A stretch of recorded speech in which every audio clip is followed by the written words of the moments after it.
The objective of this video is to practice writing reaction quotient and equilibrium expression. By now you know the difference between reaction quotient and equilibrium expression. Reaction quotient is written for the reversible reaction at any point, while equilibrium constant is written only at the equilibrium. There is only one situation that reaction quotient can be equal to the equilibrium expression, that is when you are writing the reaction quotient at the equilibrium position. Now you know what this reaction quotient or equilibrium expression basically mean. It is the ratio between products and reactants. The only difference is whether you are writing it at equilibrium or any other position. Now examine this given equation. Let's write the expression. If you are writing it as the reaction quotient, you can write it the concentrations of the products. Consider the stoichiometric coefficient. You have the product H plus. Your stoichiometric coefficient is 1, so you don't have to actually show it.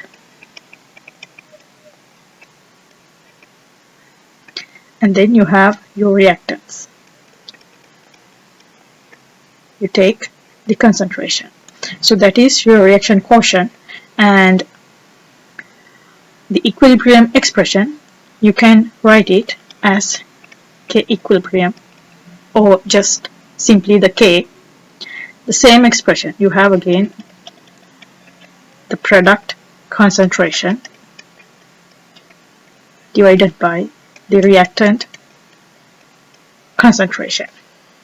Now in this equation you can see there are stoichiometric coefficients other than 1.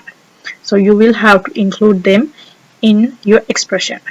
So you can go ahead and write the expression for Q or KEQ. This is your product. You have NH3 concentration, and then you have the reaction, the stoichiometric coefficient, and then you have the reactant H2. You have the coefficient 3, and then the other reactant.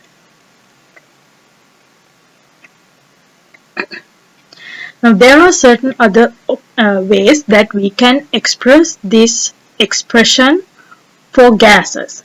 At the equilibrium, we can write the equilibrium expression in terms of concentrations or as partial pressures.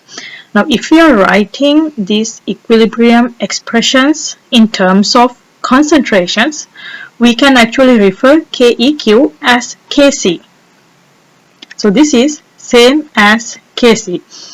If you are seeing Kc in other literature, that means the same thing as equilibrium constant, only that when we calculate this constant using concentrations, we call it as Kc.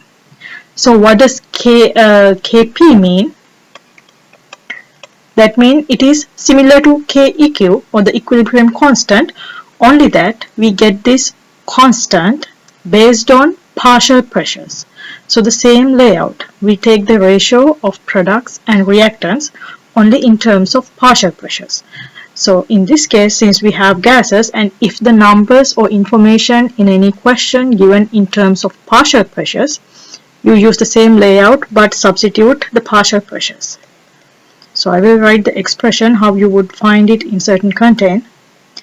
The partial pressure of NH3, and you have the coefficient 2,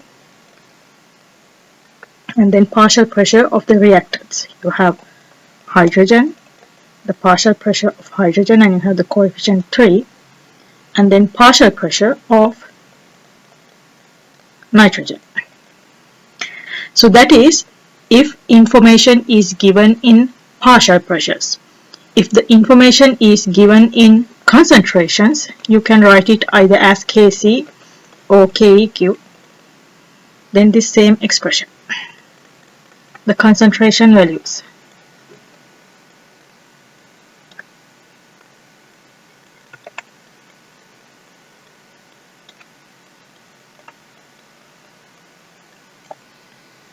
Alright, go ahead and write the expression for this reaction.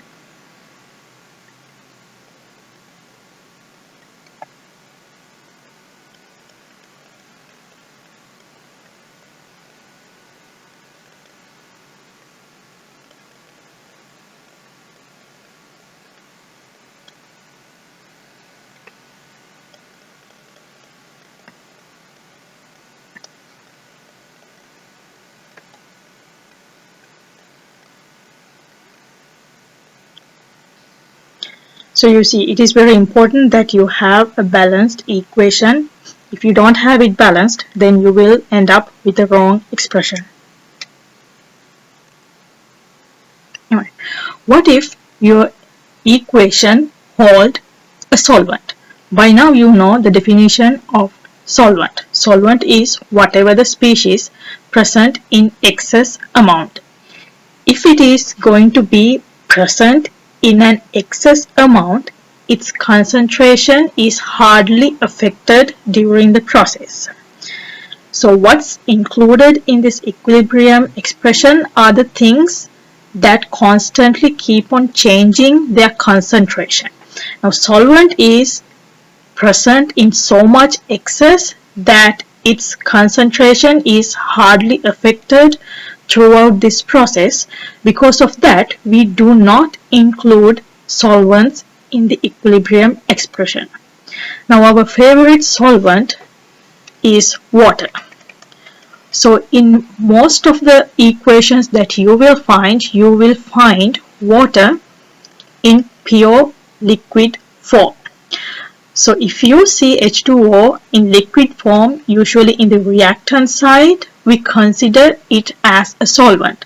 There are some times that it can be used as a reactant, but most often the description will tell you if a substance is dissolved in water, then you should be able to understand that in that process, water is going to be the solvent. So in general, we do not include the solvent in the equilibrium expression. Now if you look into this first equation, you can see that you don't see any water included. So you can write the equilibrium expression the regular way you would write it. Product concentrations divided by the reactant concentration. However, in this second equation, you can find water included. Now what this equation means is that HF has been dissolved in water.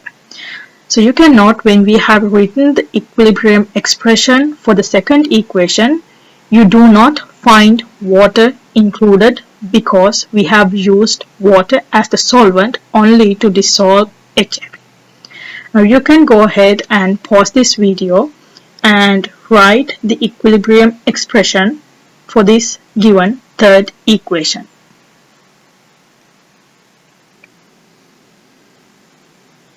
Alright, equilibrium expression. Okay. The products are OH minus and NH4 plus.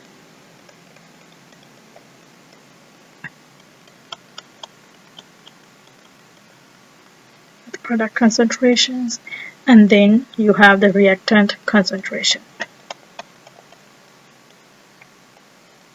You do not include water because water is going to be a solvent.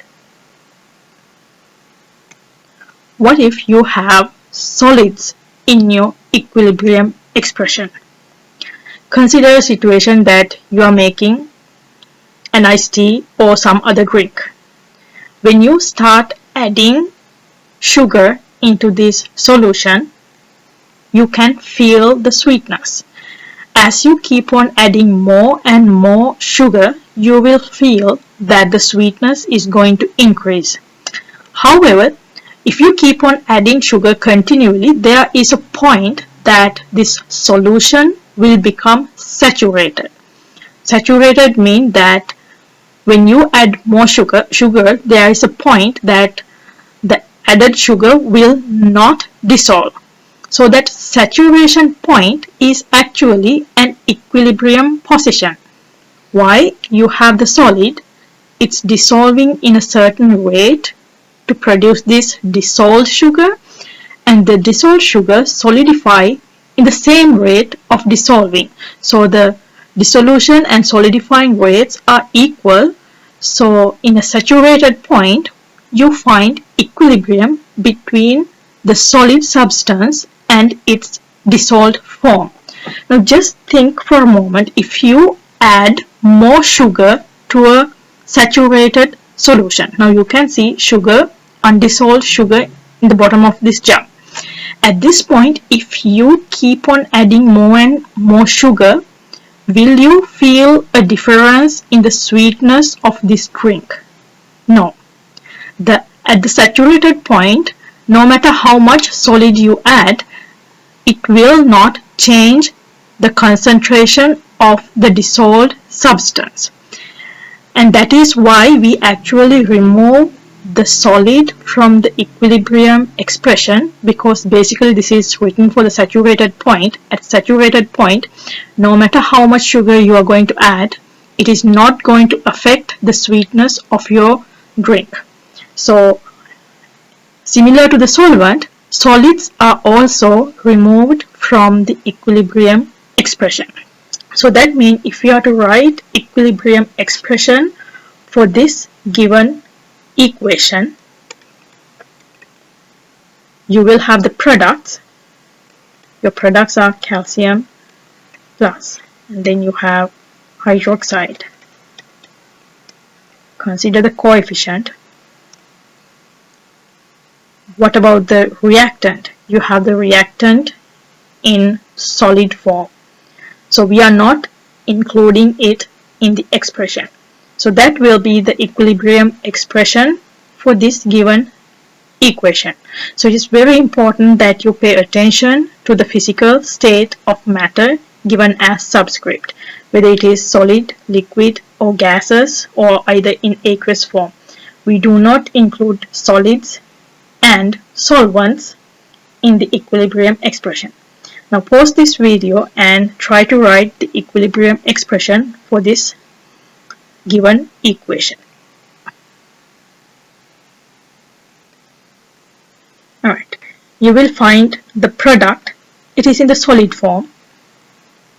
How about carbon dioxide? It is in gas form. So you can include it in the expression, and then the other reactant, calcium oxide, it's also in the solid form. So your expression, equilibrium expression. So for product, you don't have anything. So just leave it like that. You cannot leave any blank spaces. So you don't have any products that can be included in the equilibrium expression, and what you have are these two reactants.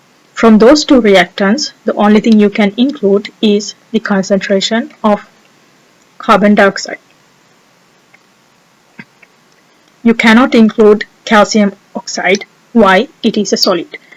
So there it is. This is the equilibrium expression for this given equation.